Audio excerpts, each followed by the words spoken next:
రెండవ అధ్యాయము. జీవిత ప్రారంభము. నా యొద్ద విచారణ చేయని వారిని నా దర్శనమునకు రానిచ్చితిని. నన్ను వెదకని వారికి నేను దొరికితిని. యెషయా 65వ అధ్యాయం 1వ వచనం. బాల్యము. క్రికెట్ ఆట. ఎడ్వర్డ్ స్టడ్నకు న్యాస్టన్, జార్జ్, చార్లెస్ అనే ముగ్గురు పుత్రులు కలరు. చార్లెస్ స్టడ్ తన సోదరులతో కలిసి ఈటన్ కళాశాలలో చదువుతుండెను. ఆటపాటలతో కాలం గడుపుతూ రక్షణను నిర్లక్ష్యం చేయుచూ ఉండెను. ఆదివారం మాత్రమే దేవుని ఎడల భయభక్తులు కలిగి ఉండిన చాలును అని తలంచుచూ ఉండేవాడు. క్రికెట్ ఆటలో గొప్ప ప్రావీణ్యత సంపాదించడానికి ప్రయత్నించుచుండేవాడు. ప్రతిరోజు తన గదిలో గల పెద్ద అద్దం ముందు నిలబడి క్రికెట్ కర్రను పట్టుకునే విధమును, ఆట ఆడవలసిన రీతిని అభ్యాసం చేసేవాడు. తన కొరకు ప్రత్యేకమైన క్రికెట్ కర్రను చేయించుకొనెను. ఈటన్ కళాశాలలో క్రికెట్ ఆటలో మొనగాడు అనే పేరు సంపాదించెను.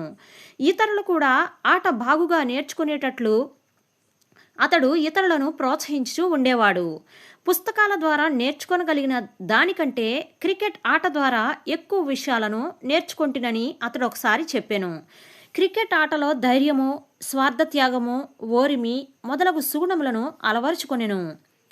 రక్షణానుభవము. ఎడ్వర్డ్ స్టడ్ మారుమనసు పొందిన తరువాత తన పుత్రులను కూడా క్రీస్తు పాదముల దగ్గరకు తెచ్చుటకు మిగుల ప్రయాసపడెను.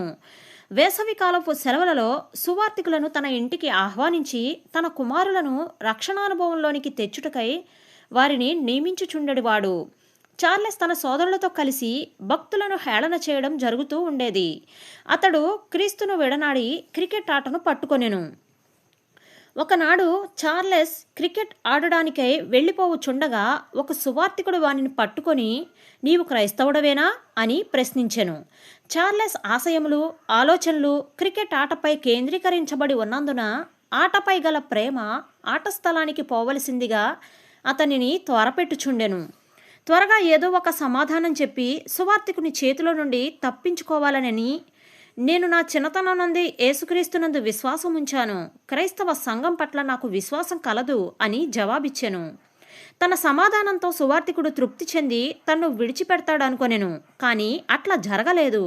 సువార్తికుడు మరికొన్ని ప్రశ్నలు వేయడం ప్రారంభించెను. వారిరువురి మధ్య ఇట్లు సంభాషణ జరిగింది. సువార్తికుడు, దేవుడు లోకమును ఎంతో ప్రేమించెను కాగా ఆయన తన అద్వితీయ కుమారుని యందు విశ్వాసముంచు ప్రతివాడును నశింపక నిత్య జీవం పొందునట్లు ఆయనను అనుగ్రహించెను. క్రీస్తు చనిపోయినని నీవు నమ్ముచున్నావా? చార్లెస్, అవును, నేను నమ్ముతున్నాను. సువార్తికుడు, క్రీస్తు నీ కొరకు చనిపోయినను నీవు నమ్ముతున్నావా? చార్లెస్, అవును, అదియు నమ్ముచున్నాను. సువార్తికుడు, నేను చెప్పిన వాక్యంలో అద్వితీయ కుమారుని యందు విశ్వాసముంచు ప్రతివాడును నశింపక నిత్య జీవము పొందునట్లు ఆయనను అనుగ్రహించెను అనే భాగము నమ్ముచున్నావా? చార్లెస్, నేనా భాగమును నమ్మజాలను. సువార్తికుడు, ఇది చాలా వింతగా ఉన్నదే. నీ సమాధానమే నీవు దేవుని వాక్యముతో ఏకీభవించుటలేదని నిరూపించుచున్నది. నీవు లేక దేవుడు మీ ఇద్దరిలో ఒకరు మాత్రమే సత్యవంతులై ఉండవలెను కదా. అయినా దేవుడు అబద్ధమాడునని తలంతువా? చార్లెస్, లేదు, దేవుడు అబద్ధమాడేవాడు కాదు. సువార్తికుడు, ఇదేమిటి? ఒకే వాక్యములోని సగము భాగమును నమ్మి మిగిలిన దానిని నమ్మకుండుట ప్రకృతి విరుద్ధంగా కనబడుతున్నదే. నీవు చెప్పిన మాటలు ఒకదానితో ఒకటి అనుకూలించుటలేదు కదా. చార్లెస్, పోనీ నేనే అసత్యవంతుడనై ఉండవచ్చును. సువార్తికుడు, మంచిది, నీవు నీ జీవితకాలమంతయు ఇట్టి భిన్న అభిప్రాయములతో గడపగోరుచున్నావా? చార్లెస్, కొంతకాలం మాత్రమే. సువార్తికుడు, ఈ క్షణమందే దేవునితో ఏకీభవించుటకు నీవు సమ్మతించదవా? చార్లెస్ కొంతసేపు మౌనం దాల్చెను. సువార్తికునికి ఎలాగూ సమాధానం ఇవ్వలెనా అని తలంచుచుండెను. భిన్న భావములతో సువార్తికుని దగ్గర నుండి వెడలిపోయిన తన గౌరవానికి భంగం వాటిల్లగలదని తలంచి సువార్తికునితో, ఇప్పుడే దేవునితో ఏకీభవించుటకును నాకున్న భావములను తొలగించుకొనుటకును వెనుదీయను అని బదులు చెప్పెను. సువార్తికుడు, నిత్యజీవము దేవుడు ఉచితంగా ఇచ్చడి బహుమానము. నీకెవరికైనా క్రిస్మస్ బహుమానం నీ వచ్చినచో ఏమి చేతువు? నీకెవరైనా క్రిస్మస్ బహుమానాన్ని ఇవ్వడానికి వస్తే నీవేం చేస్తావు అని అడిగాను.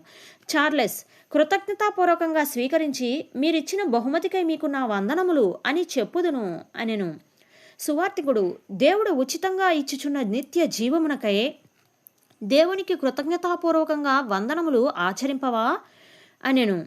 అంతట చార్లెస్ మోకరించి, దేవా, నీవు నాకిచ్చిన నిత్య జీవమునకై వందనములు అని చెప్పే అంతలో రక్షణానందంతోనూ సమాధానముతోనూ ఆయన హృదయం నింపబడెను. మారు మనసు పొందుట అననేమో అప్పుడు నాకు తెలియవచ్చెను. అంతవరకు నేను త్రోసివేసిన పరిశుద్ధ గ్రంథము నాకెంతో ప్రీతికరమైనదిగా అగుపించననియో చార్లెస్ స్టడ్ తన రక్షణానుభవం విషయమై చెప్పెను.